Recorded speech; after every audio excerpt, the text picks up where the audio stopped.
இதுக்கப்புறம் கால் பண்ணான்னு வெயி கெட்ட கெட்ட வார்த்தையில திட்டி விட்டுருவேன், ஜாக்கிரதை. போடா. அவசரப்பட்டு திட்டிடாதடா. நாளைக்கு உனக்கும் கல்யாணம் ஆகும், உன் ஒய்ஃபும் என்ன இதே மாதிரி திட்டுவாங்க. அப்ப நான் வருத்தப்படுறதை விட நீ அதிகமா வருத்தப்படுவ. புரிஞ்சுக்கோடா. வா. என்ன மச்சான், குடிடா. டேய், உன் ஒய்ஃப் என்னைக்காவது என்ன கெட்ட வார்த்தை சொல்லி திட்டிருக்காளா? அவ ஏன்டா உன்னை திட்ட போறா?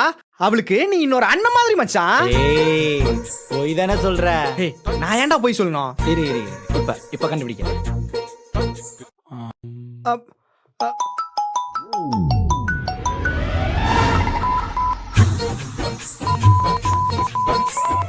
ஏய், பொண்ணு மாதிரி நான் பாவண்டி, பேசுறேன். திட்டாதடி அவன. திட்டாதடி. ஐயோ, இவன் காதை மூடிடலாம். மச்சான், இதெல்லாம் நீ கேட்க வேணாம். இவரா? அடுத்த தடவை வீட்டுக்கு வரட்டும், சோத்துல வெஸ்ட வச்சு கொள்றேன். ஆ,